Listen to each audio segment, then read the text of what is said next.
Tax நேயர்களுக்கு வணக்கம். அரசியல் களம் நாளுக்கு நாள் இங்கே மாறிக்கிட்டு இருக்கிறத நம்ம இங்கே பார்க்குறோம். அந்த வகையில் விடுதலை சிறுத்தைகள் கட்சியோட நிலைப்பாடு இங்கே ஒவ்வொரு நாளும் ஒவ்வொரு மாதிரி டைமினேஷனில் மாறிக்கிட்டு இருக்கு அப்படின்றதுல எந்தவித மாற்று கருத்தும் இல்லை. ஏன் விடுதலை சிறுத்தைகள் இந்த மாதிரி மாறி மாறி ஒரு முடிவு எடுக்கிறாங்க, ஏன் இந்த ஸ்டாண்டில் இப்படி போகிறாங்க அப்படின்னா அது ஒரு பெரிய கேள்விக்குறியாக இருக்குது. பின்னாடி ஒரு பயங்கரமான ஒரு அரசியல் இங்கே நகர்வுகள் நகர்த்திட்டு இருக்காங்க தாவேகாவினர் அப்படின்னு தான் பார்க்கணும். முதலாவது தாவேகா இங்கே ஒரு ஆட்டத்தை கலைச்சி ஆடுறதுக்கு விரும்பி இருக்கிறாங்க. ஸோ அந்த வகையில் பார்த்தீங்கன்னா விடுதலை சிறுத்தைகளுக்கும் தாவேகாவுக்கும் மறைமுகமாக ஒரு மோதல் போயிட்டு இருக்குது. ரொம்ப வெட்ட வெளிச்சமாக இங்கே நம்மளுக்கு தெரியுது.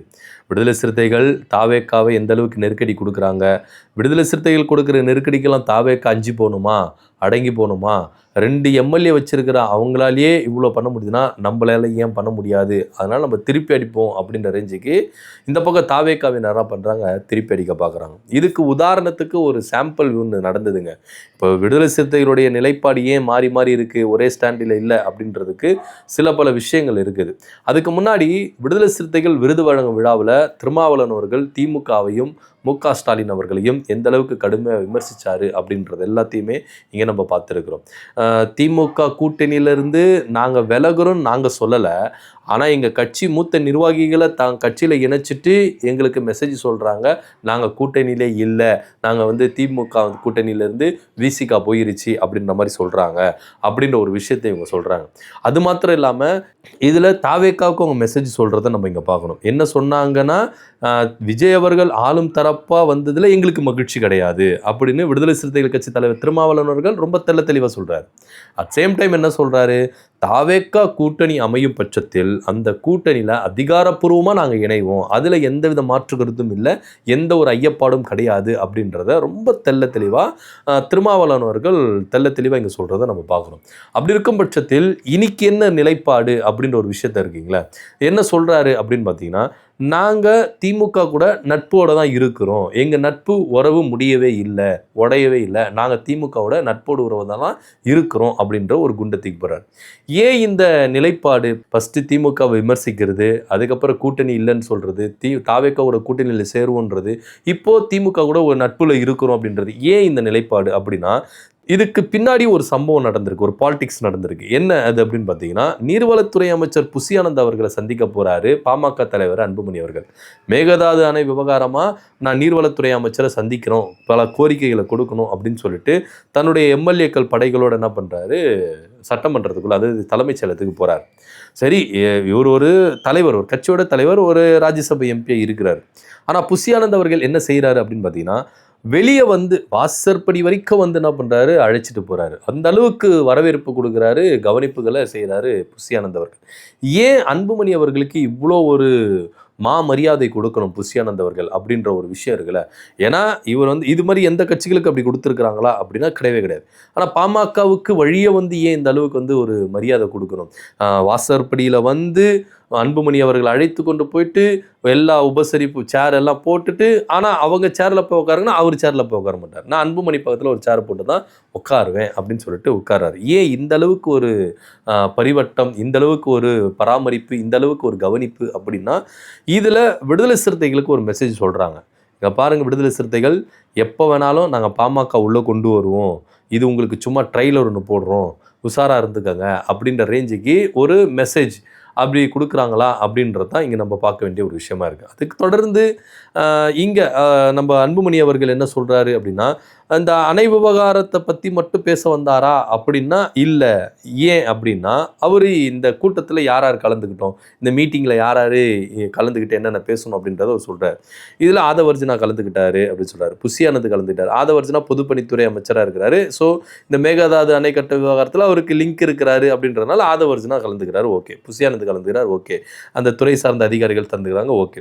ஜான் ஆரோக்கியசாமி கலந்துக்கிட்டாரு அப்படின்னு சொல்கிறார். அப்போ ஜான் ஆரோக்கியசாமிக்கு அங்கே என்ன வேலை அப்படின்ற ஒரு கேள்வி இருக்குல்ல. எதுக்கு அன்புமணி அவர்கள் அங்கே வரும்பொழுது ஜான் ஆரோக்கியசாமி அங்கே இருக்கணும் அப்படின்ற ஒரு கேள்வி இருக்குது. ஏன்னா இந்த மேகதாது அணை விவகாரத்தை மட்டும் பற்றி பேசலை, சில கூட்டணி விவகாரங்களை பற்றியும் இங்கே பேசப்பட்டது அப்படின்றதான் இங்கே பார்க்க வேண்டிய ஒரு விஷயமா இருக்குது. ஏன் அப்படின்னா தாவேக்காவுடைய அரசியல் வியூக வகுப்பாளராக ஜான் ஆரோக்கியசாமி இருக்கிறார். இன்னைக்கு தாவேக்கா ஆட்சியை பிடிச்சிருக்கு அப்படின்னா அதுக்கு ஜான் ஆரோக்கியசாமியுடைய பங்கும் இதில் ஒன்று அப்படின்றதுல எந்த வித மாற்று கருத்தும் இல்லை. அப்படி இருக்கும் பொழுது தாவேக்கா கட்சி அடுத்த கட்ட லெவலுக்கு எப்படி போகணும், இப்போ அதிமுக எம்எல்ஏக்கெல்லாம் உள்ளே வராங்களே, இதை எப்படி கையாளணும், அது மாத்திரம் இல்லை எந்தெந்த கட்சிகளை கூட்டணிக்குள்ளே கொண்டு வரணும், எப்படி கூட்டணி கட்சிகளை நம்ம அரவணைக்கணும், இப்படின்ற ஒரு விஷயத்தை ஜான் ஆரோக்கியசாமி அவர்கள் தான் என்ன பண்ணுறாரு, நிர்ணயிக்கிறாரு, செயல்படுத்துகிறார். ஸோ அப்படி இருக்கும் பட்சத்தில் பாமக தலைவர் அன்புமணி அவர்கள் இதன் மூலியமா இந்த கூட்டணி விவகாரங்கள் பேசப்பட்டிருக்கலாம் அப்படின்ற ஒரு சந்தேகம் யூகிக்க முடியுது நம்மளால. ஸோ இது விடுதலை சிறுத்தைகளுக்கு கொடுக்கப்பட்ட ஒரு மெசேஜ், உஷாரா இருந்துக்கங்க, நாங்கள் எப்போ வேணாலும் பாமகவை உள்ளே கொண்டு வருவோம் அப்படின்னு. ஏன் பாமக உள்ளே கொண்டு வராங்க, அது ஏன் விடுதலை சிறுத்தைகளுக்கு இவங்க வார்னிங் கொடுக்கணும் அப்படின்னா, இங்கே விடுதலை சிறுத்தைகள் என்ன பண்ணுறாங்கன்னா, பாமக இருக்கிற இடத்துல ஒருபோதும் நாங்கள் இருக்க மாட்டோம் அப்படின்ற ஒரு விஷயத்த சொல்கிறாங்க. ஸோ இப்போ பொதுவெளியில் அவர் என்ன சொல்கிறாரு, நாங்கள் திமுக கூட நட்புறவு இருக்கிறோம். அதாவது நேற்றைய ஒரு பேச்சு என்ன அப்படின்னா, நாங்கள் தாவேக்கா கூட்டணியில் இணைவோம் அப்படின்னு சொல்கிறாரு. இன்னைக்கு ஒரு பேச்சு என்ன அப்படின்னா, நாங்கள் திமுகவோட நட்புறவு இருக்கு. இதை குறித்து காங்கிரஸ் தலைவர் மாணிக்கம் தாகூர் அவர்கள் விமர்சிக்கிறார். நீங்கள் எப்போ அமைச்சரவைக்குள்ளே வந்துட்டீங்களோ அப்போவே நீங்கள் கூட்டணிக்குள்ளே இருக்கீங்கன்னு தான் அர்த்தம். நாங்கள் கூட்டணிக்குள்ளே நாங்கள் அதிகாரத்தில் வந்துட்டோன்றதுக்காக கூட்டணியில் இருக்கிறோம் அப்படின்னு அர்த்தம் கிடையாதுன்னு சொல்லிட்டு திருமாவளவன் அவர்கள் இந்த மாதிரி ஒரு ஸ்டாண்ட் எடுக்கிறது தவறான விஷயம் அப்படின்ற ஒரு விஷயத்த சொல்கிறார். இந்த வார்த்தை விளையாட்டெல்லாம் இங்கே வேண்டாம் அப்படின்னு ஒரு காட்டமான ஒரு விமர்சனத்தை இங்கே முன்வைக்கிறார்.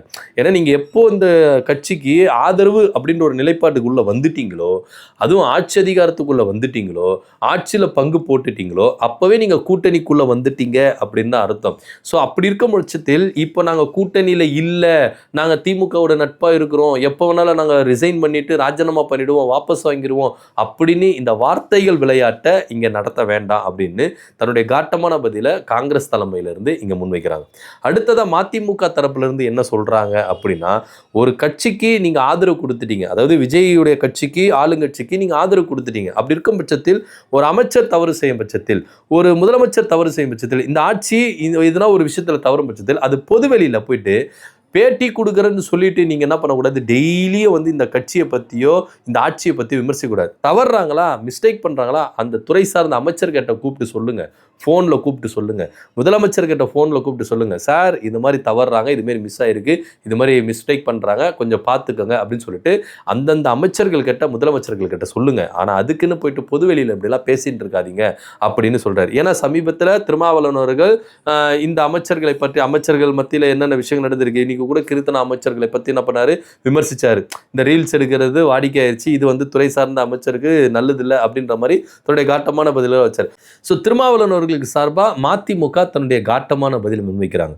ஸோ இதெல்லாம் யோசிச்சு வைக்கும்பொழுது இந்த கூட்டணியிலிருந்து விசிகா ஓரங்கட்டப்படுதா அப்படின்ற ஒரு கேள்வி நமக்கு முன்வைக்கப்படுது. ஏன் அப்படின்னா, இப்போ இருக்கிற சிச்சுவேஷனுக்கு தாவேக்காவுக்கு விசிகாவினுடைய உதவி தேவைப்படலை. ஸோ அப்படி இருக்கும் பட்சத்தில் விசிகா தன்னுடைய ராஜ்யத்தை தாவேக்கா மூலமா நிலைநாட்டிக்கலாம், ஸோ இங்கே நம்ம தான் கிங் மேக்கரு அப்படின்னு நினச்சிக்கிட்டு தன்னுடைய அதிகாரத்தை முழுசாக செலுத்துறதுக்கு பார்க்குறாங்க.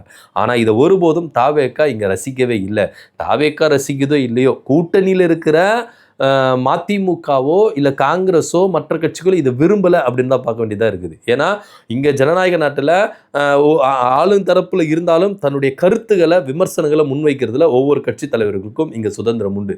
நீங்கள் இதுவே திமுக கூட்டணியில் இருக்கும்பொழுது இங்கே இடதுசாரிகளும் சரி விசிகாவும் சரி பல விஷயத்தில் முரண்பட்டாலும் தன்னுடைய கருத்துக்களை ஸ்ட்ராங்காக சொல்லியிருக்கிறாங்க.